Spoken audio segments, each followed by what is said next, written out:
Assalamualaikum warahmatullahi wabarakatuh.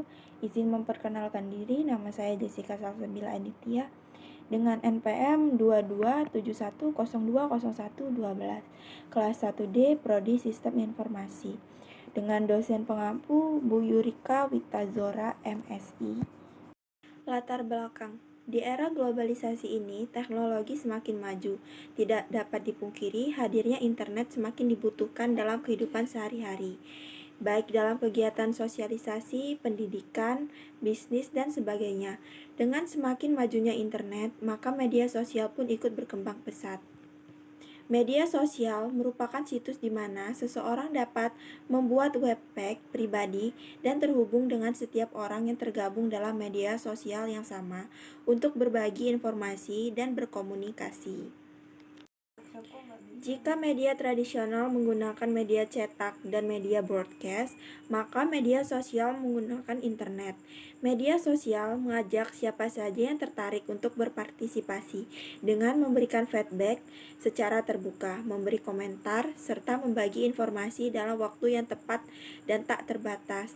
Sangat mudah dan tidak membutuhkan waktu yang lama bagi seseorang dalam membuat akun di media sosial. Kalangan remaja yang mempunyai media sosial biasanya memposting tentang kegiatan pribadinya, curhatannya, serta foto-foto bersama teman-temannya. Semakin aktif seseorang remaja di media sosial, maka mereka dianggap keren dan gaul. Namun, kalangan remaja yang tidak mempunyai media sosial biasanya dianggap kuno, ketinggalan zaman, dan kurang bergaul. Adapun rumusan masalahnya, 1. Bagaimana menggunakan media sosial di kalangan remaja? 2. Apakah dampak dari penggunaan media sosial di kalangan remaja? 3. Bagaimanakah cara mengatasi kecenderungan remaja di media sosial? Di video ini, saya ingin menjelaskan secara sederhana pengaruh media sosial di kalangan remaja. Penggunaan media sosial di kalangan remaja. Perkembangan internet di Indonesia semakin berkembang pesat diiringi dengan berbagai infrastruktur yang memadai seperti adanya ponsel, laptop, dan biaya internet yang terjangkau. Tingkat antusiasme masyarakat Indonesia, khususnya remaja, dalam memanfaatkan teknologi internet ini pun semakin berkembang, baik dengan menggunakan ponsel maupun komputer. Saat teknologi internet dan mobil phone semakin maju, maka media sosial pun ikut tumbuh dengan cepat.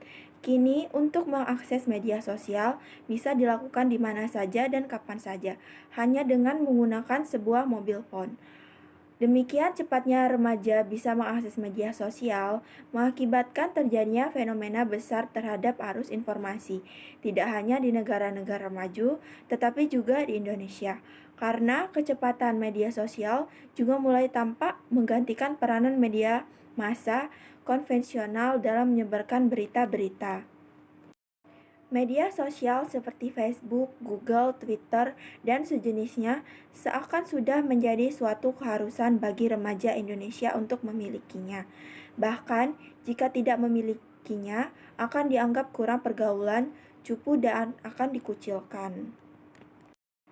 Di kalangan remaja saat ini, media sosial biasa digunakan sebagai tempat curhat dan tempat untuk mencari teman-teman baru yang lebih banyak dan sangat cepat.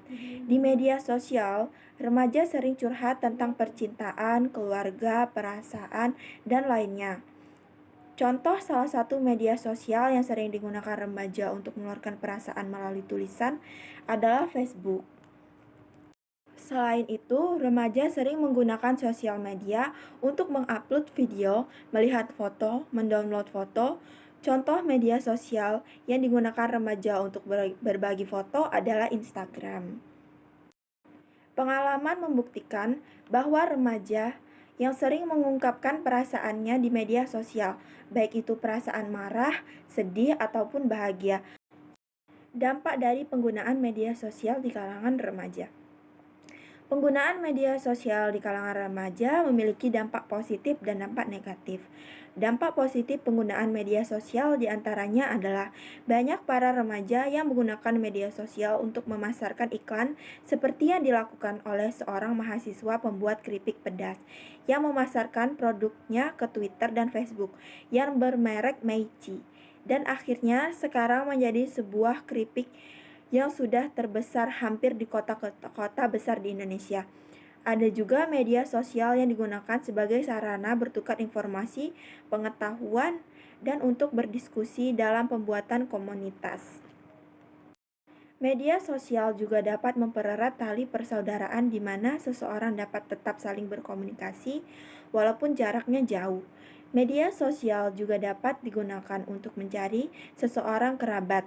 Bahkan ada seorang ibu yang dapat bertemu kembali dengan anaknya setelah 12 tahun berpisah.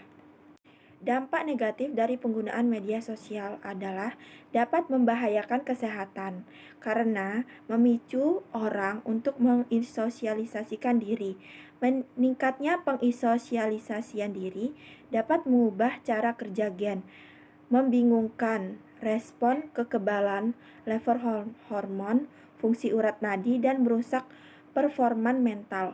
Selain itu, dampak negatif dari penggunaan sosial media di kalangan para remaja diantaranya adalah banyak remaja yang kecanduan untuk menggunakan media sosial tanpa mengenal waktu sehingga menurunkan produktivitas dan rasa sosial di antara remaja pun berkurang.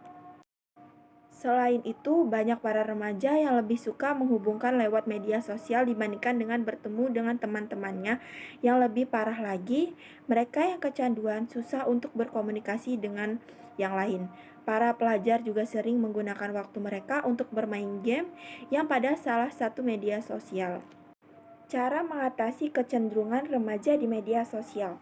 Solusi yang pertama kali adalah berusaha untuk membatasi diri di mana jika para remaja sudah kecanduan dengan media sosial, maka harus membatasi waktu aksesnya. Mulai kurangi bermain game dan update status. Mulai mencari kesibukan dan lain misalnya seperti bermain bersama teman-teman dalam dunia nyata, ikut organisasi maupun mengerjakan tugas-tugas dari sekolah. Peranan orang tua sangatlah penting. Walaupun orang tua tidak menggunakan media sosial, tetapi orang tua harus lebih menjaga lingkungan dan pergaulan anak-anaknya, dibantu dengan sahabat-sahabat terdekatnya. Sehingga jika ada perilaku dari anaknya tersebut berbeda, maka orang tua harus tanggap dan mencoba menghubungi sahabat terdekatnya. Mungkin bagi orang tua yang belum mengerti tentang teknologi internet, mempelajari merupakan tantangan tersendiri, tetapi agar dapat memantau anaknya, sedikitnya para orang tua harus mengerti tentang internet. Belajarlah tentang bagaimana menggunakan email, chatting, atau memiliki akun media sosial. Dengan mengetahuinya, para orang tua juga dapat mengajari anaknya tentang hal ini. Bahkan, orang tua dapat menjadi teman anaknya di media sosial hingga bisa sekaligus memantau setiap update yang dilakukan anaknya di media sosial. Beberapa cara lain untuk mengatasi kecenderungan pada kalangan remaja di media sosial antara lain sebagai berikut. 1. Mengetahui masalahnya. Bagi sebagian orang, saat merasa gundah dan gelisah akan berkurang jika berinteraksi dengan media sosial. Masalah seperti ini harus ditemukan dan menggantikan dengan hal yang lain yang lebih positif. 2. Ubah pola kebiasaan online. Jika kebiasaan para kalangan remaja menghabiskan waktu seharian untuk online di media sosial yang belum tentu arahnya, maka kita harus mulai merubah kebiasaan itu dengan membuat pola baru di mana misalnya membaca email sebagai prioritas, dilanjutkan dengan membaca informasi berita. Setelah itu kita harus mulai berani untuk tidak melakukan hal-hal yang tidak menjadi prioritas. Namun aturan yang dibuat itu harus dipatuhi. 3. Atur jadwal rutinitas. Biasanya para remaja yang kecanduan di media sosial tidak mempunyai jadwal yang teratur dalam kesehariannya. Oleh karena itu, para remaja harus selalu mengatur ulang jadwal rutinitas dengan baik dan seimbang antara kewajiban dan hak. Media sosial memang baik untuk remaja, karena di media sosial mereka akan mendapatkan banyak teman, informasi, dan sebagainya.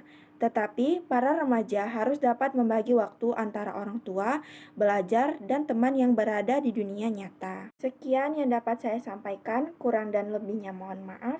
Saya akhiri, billahi taufiq wal hidayah. Wassalamualaikum warahmatullahi wabarakatuh.